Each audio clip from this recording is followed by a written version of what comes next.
By now you know there is some real time involved in this important role. And if you have any questions about that, then seek clarification from your chairperson.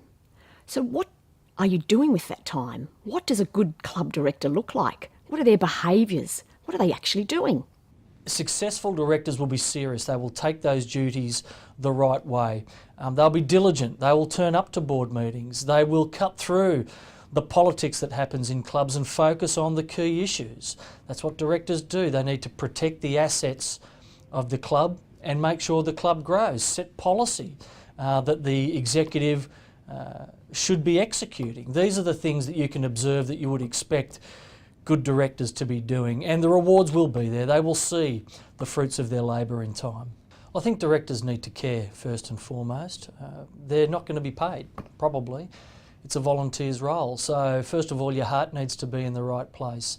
So you need to care about what the club does, and you really want to see it grow and prosper.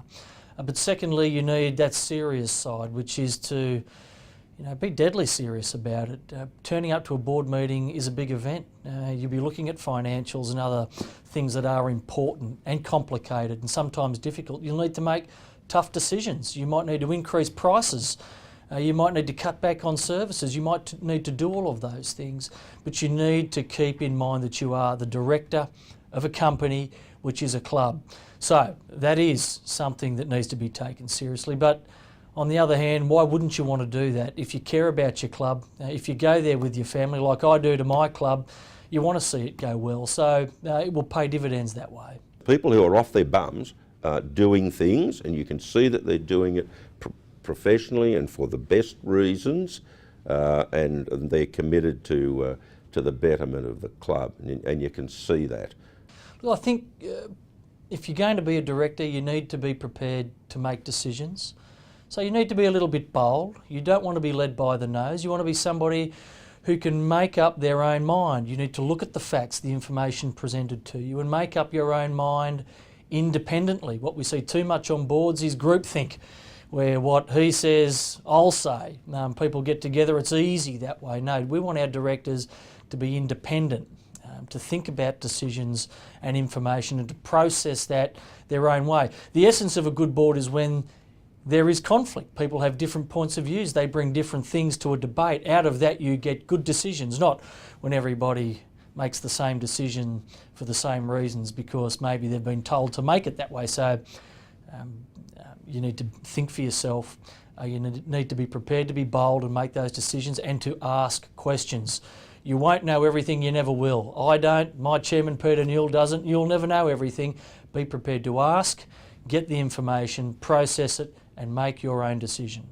There will always be expectations of you as a club director, and from many different groups. There'll be expectations from your members, from government, from other community stakeholders, and you need to think about what they are.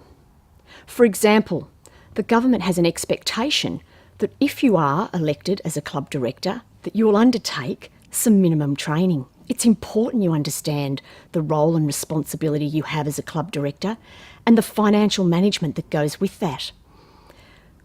We believe that's important for the continual upskilling of our directors so that you're making good decisions for your club, that you're making decisions that drive the club performance even further. We've also asked some club members what they would expect a good director would be doing, demonstrating and achieving for their club. Have a listen, see if there are any surprises.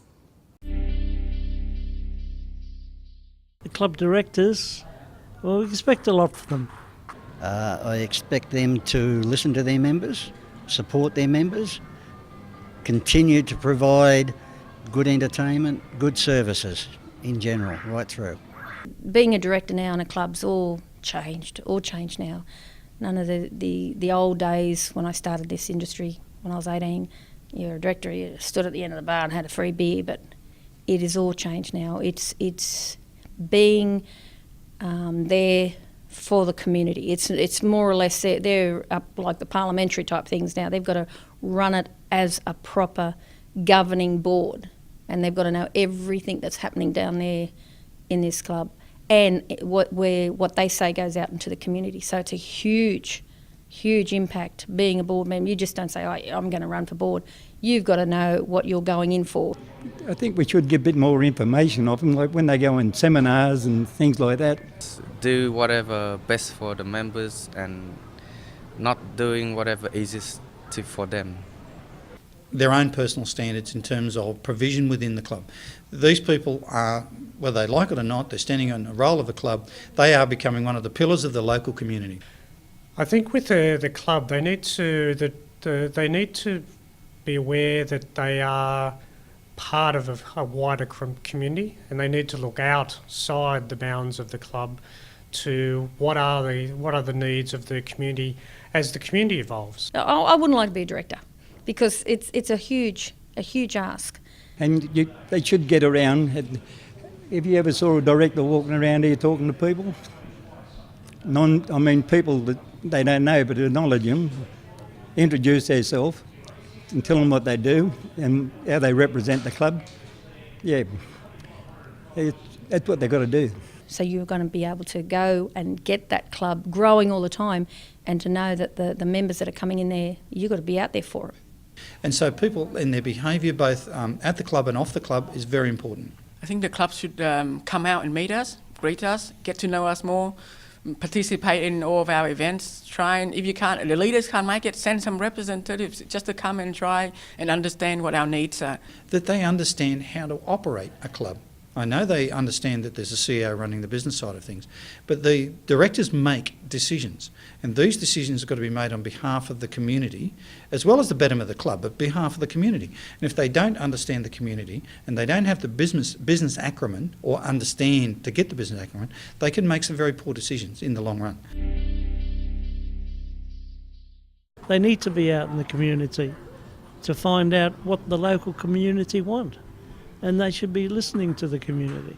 Having the ability to see the bigger picture and say, okay, given all the information I'm getting, what's the effective and accountable way of making a decision, and not letting their own personal beliefs impact those decisions they make to their club. So really looking at their membership and being able to understand that and say, okay, this is an effective decision and this is an effective course of action for our club.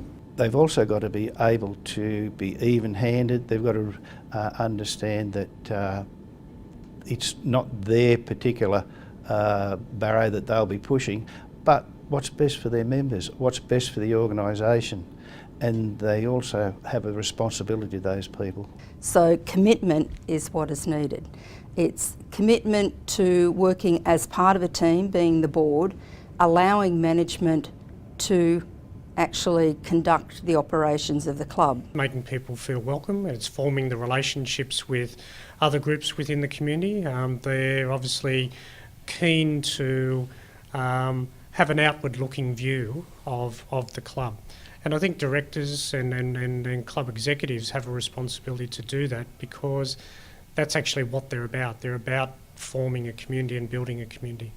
I think they need to have a key understanding that clubs have been around for 40 or 50 years, and they need to be focused on ensuring they have a sustainable business model to ensure that their club's going to be here for the future generations. I expect directors of clubs to lead by example. So that would mean that they would be showing an active interest in local programs and initiatives and setting a good example for local youth and the rest of the community. I think they need to maintain relevance with their community expectation and their members' expectations. That means that they need to know who their community are, they need to talk to their members and find out what exactly it is that makes their club relevant in today's society.